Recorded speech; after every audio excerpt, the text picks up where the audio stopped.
Boston Celtics head coach Ime Udoka was suspended for the entire upcoming season for, quote, violations of team policies, the team announced. Now, multiple sources have told ESPN and the AP that Udoka violated policy by having a relationship with a female staffer. State investigators allege that a group of some of Mississippi's most influential people spent more than $77 million that should have gone to poor families on pet projects like this volleyball arena at the university where the Hall of Famer played college football and where his daughter played volleyball. We've seen a ton of welfare money that's intended for the poorest folks here in the state of Mississippi flowing to people who just simply did not need it. In text messages shared in court filings, there are conversations in 2017 before the volleyball center opened where the former quarterback is asking former Governor Phil Bryant for money to build it.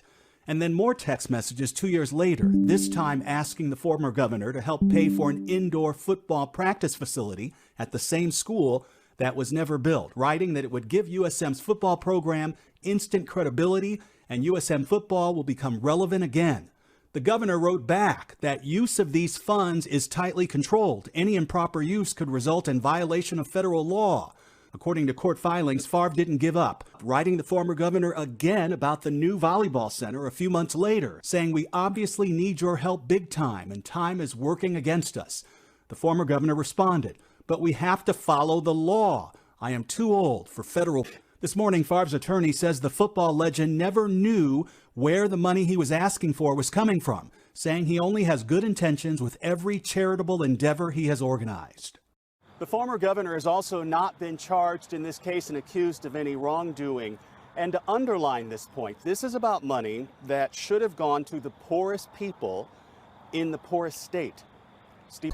The NBA fined Phoenix Suns and Mercury owner Robert Sarver $10 million and suspended him from all team activities for 1 year following an independent investigation into Sarver's workplace behavior. The investigation conducted by the law firm Wachtell, Lipton, Rosen, and Katz found that Sarver used a racist term at least 5 times when recounting the stories of others, engaged in unequal treatment of women in the workplace that included sexist language. Hall of Fame quarterback Brett Favre under fire over alleged welfare fraud. The retired football player is now the center of a state investigation over a welfare scheme that stole $77 million. No, I had to tap in. I'm coming right back. I got something on that PNB Rock shit. You don't want to miss it. It's going to be crazy. But, you saying the stories, man. 3 stories all came out within a week and a half. Week's time frame. But seem like one is getting elevated over the other. Now, all these stories vary as far as importance, right?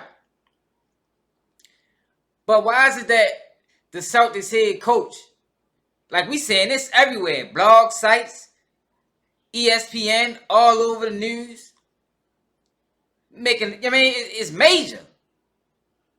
But then you got this one with Brett Favre. Like, I don't know how that slid past me, man. I apologize to the people. Sincerely. But, do you hear some of the allegations?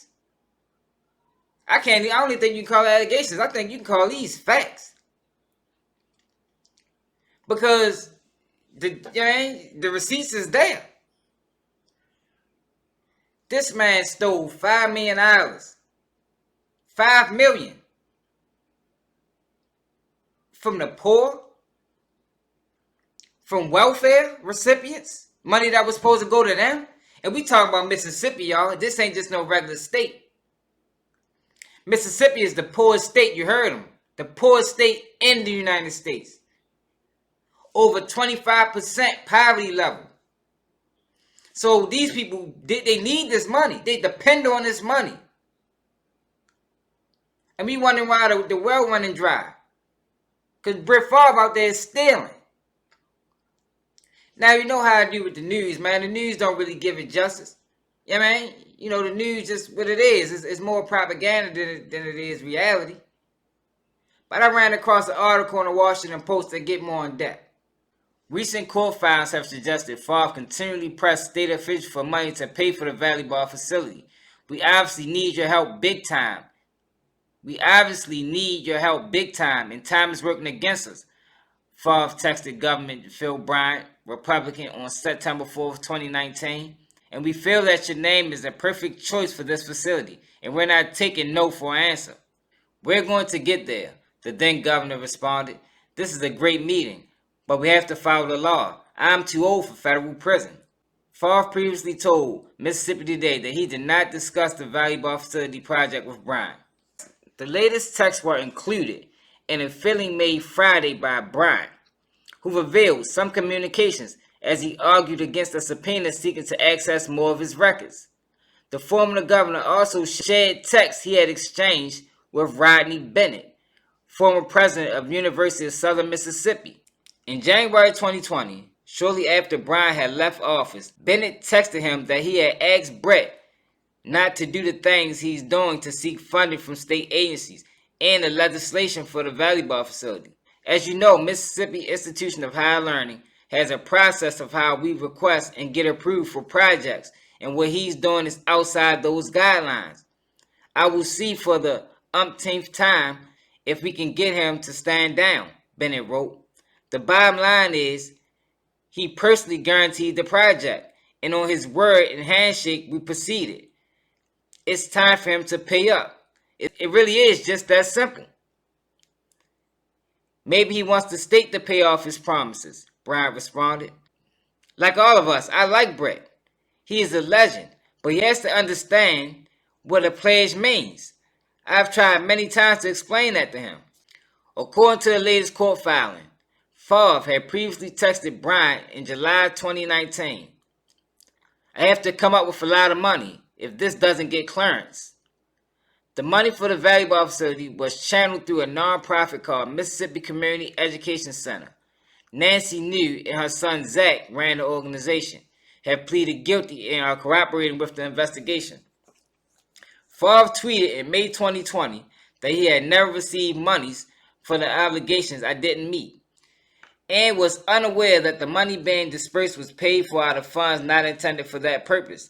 But court files suggest he had at least some awareness of where the money was coming from. Favre texted Bryant in July 2019, court records show, expressing hope that Nancy New also could help fund an indoor football facility, giving the school program instant credibility.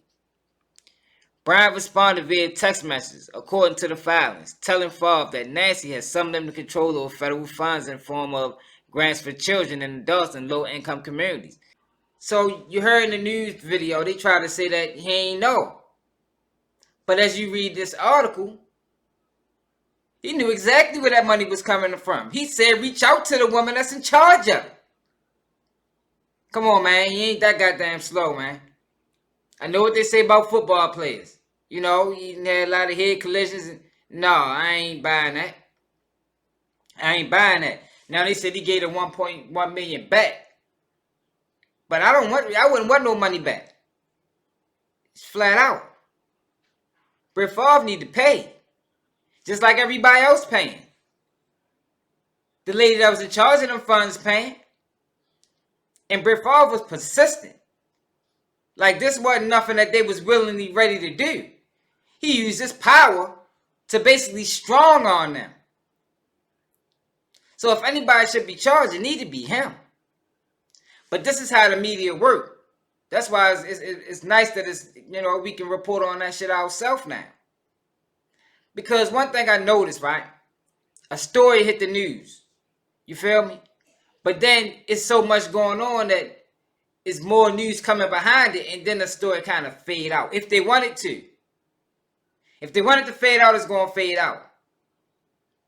But what normally happens once it fade out from like CNN and Fox News and all that shit, it's going to be in the newspaper. But people don't like to read. So that's the little trick that they do. It fade, but it don't. If you go looking for it, you can find it. But it ain't just going to be flashed all over the screen like the Celtics head coach cheating on his wife. This what happened here, black man. But you ain't hear that from me. But it's just wild, yo, how the media work and how they like to spin narratives. This thing that Brett Favre did need to be full-time, 24/7 coverage to he arrested. Where's the outrage? We got mayors The mayor of Baltimore just got arrested for something similar. Taking money under a nonprofit and pocketing it. That's what he did. Why is he not being held accountable? I know, I get it. He from Mississippi. But this not how it's supposed to work. It ain't supposed to be favoritism. Everybody supposed to be one under the same law when you live in a certain state. But he already got favoritism and already was getting treated like somebody above the rest of the citizen by the pressure that he put on them people to pay him. Man, this is wild, man. For real. Brett Favre needs to be ashamed of his motherfucking self, man. It never ceased to amaze me the things that this country will let you get away with if they like you. You know, and that's the thing, yo, and that's why I stand against the justice system, yo, because it's not really justice. They got picks. Just like certain people on the street, they got picks. I don't respect that either. If you're going to be one way, be one way. Don't just be like that when it's beneficial. Now, Mississippi has a problem with stealing money. They say, what, 88 mil or $80 million stolen. But this is going on statewide. So it's really not a Mississippi thing. This is how they treat the poor in general. And they scapegoating the Celtics head coach. That's really all it's about.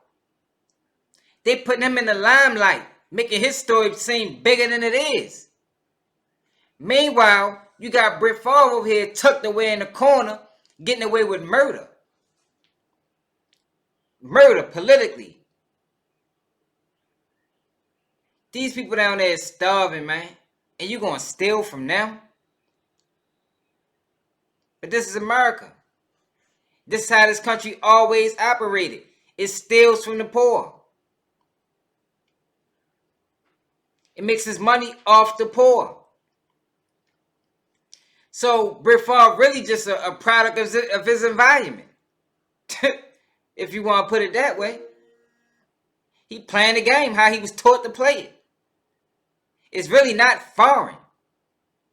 But to let him get away with this, and then let this fly under the radar, and you got this Celtics head coach on everything, ESPN, CNN, Fox News, Shade Room.